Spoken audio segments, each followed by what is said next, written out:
I almost canceled the night before I left for the cruise. I almost thought, I don't think that's where I should be. I shouldn't be out on the deck of a boat wrestling with sharks. And after about the third one that I managed to wrestle over to the board and measure, I thought, I can do this. I never got a discouraging word from anybody, and Lisa was my biggest cheerleader. And she made sure that my assignments stretched me. She didn't let me do the things I was comfortable with all the time.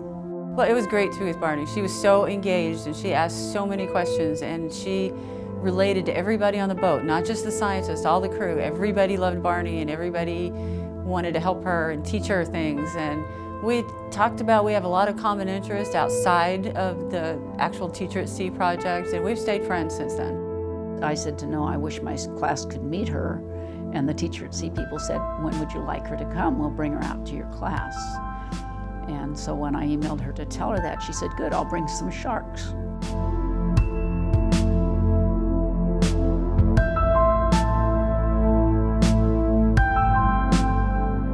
Well, for me, the goal today was to present sort of an overview of what I do, but not just specifically what I do as a shark biologist. Yes, I talked about our program and what we do, but I also talked about other programs with our agency, what other opportunities are there, just to get students excited and having fun with science. I brought the 2 small sharks and we did the dissections at the beginning.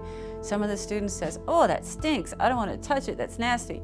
Pretty much by the end, everybody was right in there looking at it, asking great questions.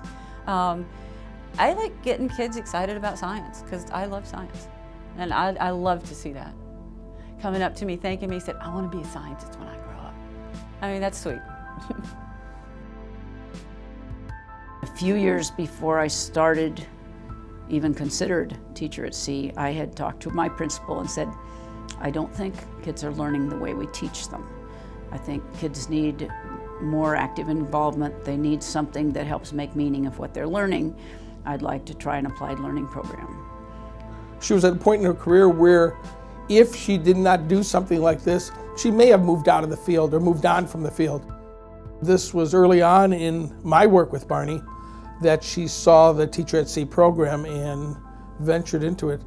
I think what I've seen from it is a way for her to expand out of the 4 walls while still teaching within the 4 walls. Well, yes, book learning, classroom learning is critical. You have to do it. I think that students find their passion when they get out and get their hands on the science. Barney's always integrated the instruction she's doing around the sciences, so they're reading about sharks or looking at sharks on videos, and they're then working with math around sharks and the breeding of sharks. Barney also raises salmon in the classroom from eggs, and the students release them into the water. So she's connected all that together.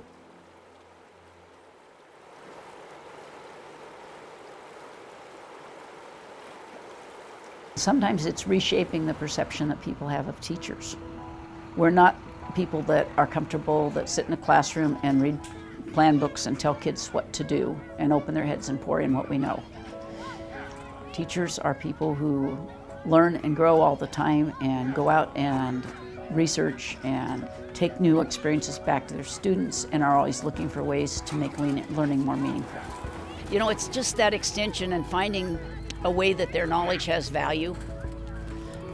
We learn a lot of things in school that we never quite connect to the real world, and that's why I like the applied learning program. They're releasing them here in a nice stream that looks really good. They tested the water and saw the quality was good, and they know they can have a stake in keeping that environment in that condition. And we'll talk about that more as we go on through our unit in science that we're doing right now and looking at the actions that we as people take that can or can't make a difference. And they relate it back because their salmon are that little personal touch that they can relate things to. You have to have a hook. And so that's our fish hook. That's so bad. One of the things we talk about is that the Native American reverence for the salmon is built on the idea that the salmon returns something to the earth. The salmon are spawned at the top of the watershed, and they eat all the way down the stream. They go out in the ocean and pack all these nutrients into their body. They go back up to the top of the water stream and return what they use to the land by dying and giving it back. And that's kind of the metaphor, I guess, for how I want the students to look at their life, is that, you know, you can be a consumer for a long time, but when you reach a point where you can give things back, then that's when your life's really worthwhile.